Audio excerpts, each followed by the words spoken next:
Shelley वने वसति यो वनराजसिंह आरुह्य भ्रमति दुर्गम पर्वतेषु ग्रामेषु या च नगरेषु च मंदिरेषु सा पातु मां भगवती जगदादिशक्ति। जय माता दी। सभी भक्तों को शारदीय नवरात्रि व्रत की हार्दिक शुभकामनाएं। आज नवरात्रि का प्रथम दिन है जिसमें मां शैलपुत्री की पूजा अर्चना की जाती है। तो प्रिय भक्तों, नवरात्रि के प्रथम दिन आज हम सुनेंगे श्री दुर्गा सप्तशती पाठ का पहला अध्याय, जिसमें महर्षि मेधा द्वारा राजा सुरथ और वैश्य समाधि को देवी की महिमा बताई गई है। महर्षि मार्कंडेय जी बोले, सूर्य के पुत्र सावर्णी की उत्पत्ति की कथा विस्तार पूर्वक कहता हूँ, सो सुनो। सावर्णी महामाया की कृपा से जिस प्रकार मनवंतर के स्वामी हुए उसका प्रसंग भी सुनो। पहले स्वारोचिस नामक मनवंतर में चैत्रवंशी सुरथ नाम के राजा थे। सारी पृथ्वी पर उनका राज्य था। वे प्रजा को अपने पुत्र के समान मानते थे। फिर भी कोला विध्वंसी राजा उनके शत्रु बन गए। शत्रुओं को दंड देने वाले राजा सुरथ की उनके साथ लड़ाई हुई। कोला विध्वंसियों के संख्या में कम होने पर भी राजा सुरथ उनसे हार गए। तब वे अपने नगर में लौट आए। केवल अपने देश का ही राज्य उनके पास रह गया और वे उसी देश के राजा होकर राज्य करने लगे। किंतु उनके शत्रुओं ने उन पर वहां भी आक्रमण कर दिया। राजा को बलहीन देखकर उसके दुष्ट मंत्रियों ने राजा की सेना और खजाना अपने अधिकार में कर लिया। राजा सुरथ अपने राज्याधिकार को हारकर शिकार खेलने के बहाने घोड़े पर सवार होकर वहां से एक घने जंगल की ओर चले गए। उस जंगल में उन्होंने महर्षि मेधा का आश्रम देखा। वहां महर्षि मेधा अपने शिष्यों तथा मुनियों सहित बैठे हुए थे और वहां कितने ही हिंसक जीव परम शांति भाव से रहते थे। राजा सुरथ ने महर्षि मेधा को प्रणाम किया और महर्षि ने भी उनका सत्कार किया। राजा सुरथ महर्षि के आश्रम में कुछ समय तक ठहरे। अपने नगर की ममता के आकर्षण से राजा अपने मन में सोचने लगे कि पूर्व काल में पूर्वजों ने जिस नगर का पालन किया था वह आज मेरे हाथ से निकल गया। मेरे दुष्ट एवं दुरात्मा मंत्री मेरे नगर की अब धर्म पूर्वक रक्षा कर रहे होंगे या नहीं। मेरा प्रधान हाथी जो सदा मद की वर्षा करता था और शूरवीर था, मेरे शत्रुओं के वश में होकर न जाने क्या दुख भोग रहा होगा। मेरे आज्ञाकारी नौकर जो मेरी कृपा से धन और भोजन पाकर सदैव सुखी रहते थे और मेरे पीछे पीछे चलते थे, वे अब निश्चय ही दुष्ट राजाओं का अनुसरण करते होंगे। मेरे दुष्ट मंत्रियों द्वारा व्यर्थ ही धन को व्यय करने से मेरा संचित किया हुआ खजाना एक दिन अवश्य खाली हो जाएगा। इस प्रकार की बहुत सी बातें सोचता हुआ राजा निरंतर दुखी रहने लगा। एक दिन राजा सुरथ ने महर्षि मेधा के आश्रम के निकट एक वैश्य को देखा। राजा ने उससे पूछा, भाई तुम कौन हो? तुम्हारे यहाँ आने का क्या कारण है और तुम शोकग्रस्त अनमने से दिखाई देते हो, इसका क्या कारण है? राजा का यह नम्र वचन सुन वैश्य ने महाराज सुरथ को प्रणाम किया और बोला, राजन, मेरा नाम समाधि है और मैं धनियों के कुल में उत्पन्न एक वैश्य हूँ। मेरे दुष्ट स्त्री पुत्रादिक ने लोभ से मेरा सारा धन छीनकर मुझे घर से निकाल दिया है।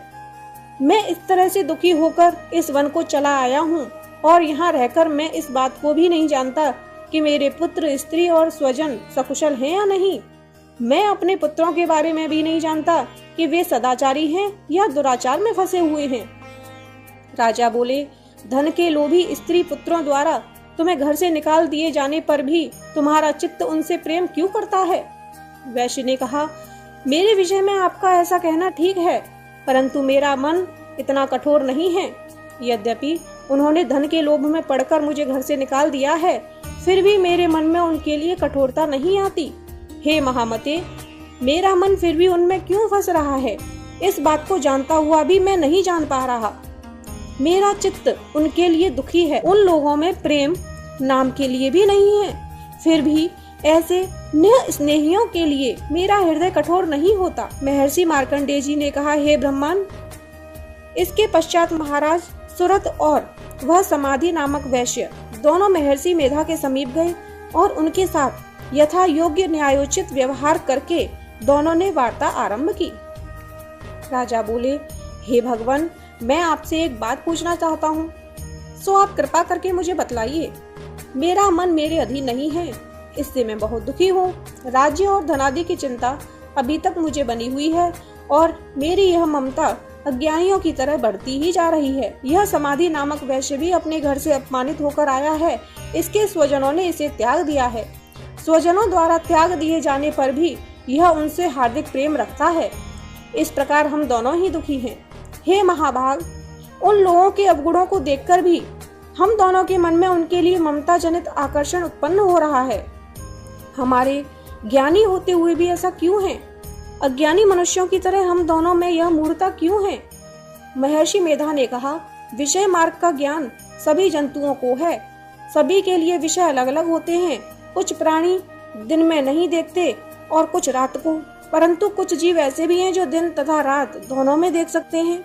यह सत्य है कि मनुष्यों में ज्ञान प्रधान है, किंतु केवल मनुष्य ही ज्ञानी नहीं होता, पशु पक्षी आदि भी ज्ञान रखते हैं। जैसे ये पशु पक्षी ज्ञानी हैं, वैसे ही मनुष्यों का ज्ञान है, और जो ज्ञान मनुष्यों में है वही पक्षियों में है, तथा अन्य बातें भी दोनों में एक जैसी पाई जाती हैं। इन पक्षियों की ओर देखो, ज्ञान होते हुए भी ये स्वयं भूख से पीड़ित होते हुए भी अपने बच्चों की चोंच में कितने प्रेम से अन्न के दाने डाल रहे हैं। हे राजन, ऐसा ही प्रेम मनुष्यों में अपनी संतान के प्रति होता है। लोभ के कारण अपने उपकार का बदला पाने के लिए मनुष्य पुत्रों की इच्छा करते हैं और इस प्रकार मोह के गर्त में गिरते हैं। भगवान श्री हरि की जो माया है, उसी से संसार मोहित हो रहा है। इसमें आश्चर्य की कोई बात नहीं है, क्योंकि वह भगवान विष्णु की योग निद्रा है। यह माया ही है जिसके कारण संसार मोह में जकड़ा हुआ है। यही महामाया भगवती देवी ज्ञानियों के चित्त को बलपूर्वक खींचकर मोह में डाल देती है और उसी के द्वारा संपूर्ण जगत की उत्पत्ति होती है।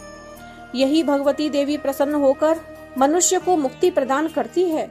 यही संसार के बंधन का कारण है तथा संपूर्ण ईश्वरों की भी स्वामिनी है। राजा सुरथ ने पूछा, भगवान, वे देवी कौन सी हैं जिनको आप महामाया कहते हैं? हे ब्राह्मण, वे कैसे उत्पन्न हुई और उनका कार्य क्या है? उनके चरित्र कौन कौन से हैं? प्रभु, उनका जैसा प्रभाव हो, जैसा स्वरूप हो, वह सब कृपा कर मुझसे कहिए, मैं आपसे सुनना चाहता हूँ। महर्षि मेधा बोले, राजन, वे देवी तो नित्य स्वरूपा हैं और इन्हीं के द्वारा संसार रचा गया है, तब भी उनकी उत्पत्ति अनेक प्रकार से होती है। वह सब आप मुझसे सुनो। वे देवताओं का कार्य सिद्ध करने के लिए प्रकट होती हैं, उस समय वे उत्पन्न हुई कहलाती हैं। संसार को जलमय करके जब भगवान विष्णु योग निद्रा का आश्रय लेकर शेष सैया पर सो रहे थे, तब मधु और कैटभ नामक दो असुर उनके कानों के मैल से प्रकट होकर श्री ब्रह्मा जी को मारने के लिए उद्यत हुए। भगवान विष्णु के नाभि कमल में विराजमान ब्रह्मा जी ने जब उन दोनों को अपनी ओर आते हुए देखा और भगवान विष्णु को सोते हुए, तो वे श्री भगवान को जगाने के लिए उनके नेत्रों में निवास करने वाली योग निद्रा की स्तुति करने लगे। श्री ब्रह्मा जी ने कहा, हे देवी, तुम ही स्वाहा, तुम ही स्वधा और तुम ही वषटकार हो। स्वर भी तुम्हारा ही स्वरूप है और तुम ही जीवन देने वाली सुधा हो। नित्य अक्षर प्रणव में अकार, उकार, मकार, इन तीन मात्राओं के रूप में तुम ही स्थित हो। इनके अतिरिक्त जो बिंदु रूपा अर्ध मात्रा है, जिसका के विशेष रूप से उच्चारण नहीं किया जाता, हे देवी, वह भी तुम ही हो। हे देवी, संध्या, सावित्री तथा परम जननी तुम ही हो।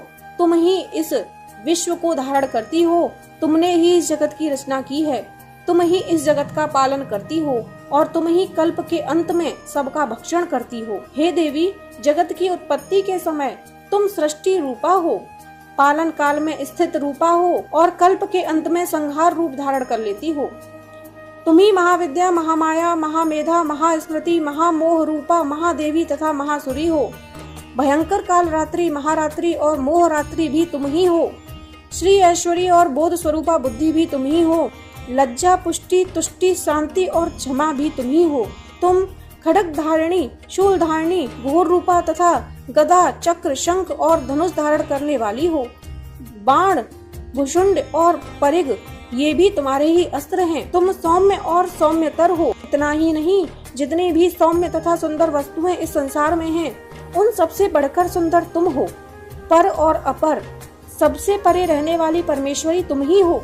हे सर्व स्वरूपे देवी, जो भी सत असत पदार्थ हैं और उनमें जो शक्ति है वह तुम ही हो। ऐसी अवस्था में भला तुम्हारी स्तुति क्या हो सकती है।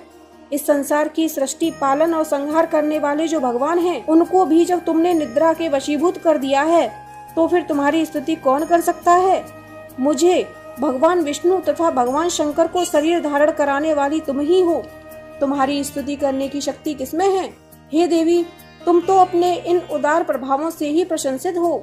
मधु और कैटभ जो भयंकर असुर हैं, इनको मोह में डाल दो और श्री हरि भगवान विष्णु को भी जल्दी जगा दो तथा उनमें इनको मार डालने की बुद्धि भी उत्पन्न कर दो। महर्षि मेधा बोले, हे राजन, जब श्री ब्रह्मा जी ने देवी से इस प्रकार स्तुति करके भगवान को जगाने तथा मधु और कैटभ को मारने के लिए कहा तो वे भगवान श्री विष्णु के नेत्र, मुख, नासिका, बाहु, हृदय और वक्ष स्थल से निकलकर श्री ब्रह्मा जी के सामने खड़ी हो गयी। उनके ऐसा करते ही भगवान श्री हरि तुरंत जाग उठे और उन्होंने दोनों असुरों को देखा जो अत्यंत बलवान तथा पराक्रमी थे और क्रोध से जिनके नेत्र लाल हो रहे थे और जो ब्रह्मा जी का वध करने के लिए उद्यत थे। तब क्रुद्ध हो उन दोनों दुरात्मा असुरों के साथ भगवान श्री हरि पूरे 5000 वर्ष तक लड़ते रहे। एक तो वे अत्यंत बलवान तथा पराक्रमी थे, दूसरे महामाया ने भी उन्हें मोह में डाल रखा था। अतः वे भगवान विष्णु से कहने लगे कि हम दोनों तुम्हारी वीरता से अत्यंत प्रसन्न हैं, तुम हमसे कोई वर मांगो। भगवान ने कहा, यदि तुम मुझ पर प्रसन्न हो तो अब तुम मेरे हाथों से मर जाओ, बस इतना ही वर मैं तुमसे मांगता हूँ। महर्षि मेधा बोले, इस प्रकार जब वे धोखे में आ गए और अपने चारों ओर जल ही जल देखा तो भगवान श्री हरि से बोले, जहाँ पर जल न हो, सूखी जमीन हो, उसी जगह हमारा वध कीजिए। महर्षि मेधा कहते हैं, तथास्तु कहकर भगवान श्री हरि ने उन दोनों को अपनी जांघ पर लिटाकर उन दोनों के सिर काट डाले। इस तरह से यह देवी श्री ब्रह्मा जी के स्तुति करने पर प्रकट हुई थी। अब तुमसे उनके प्रभाव का वर्णन करता हूँ, सो सुनो।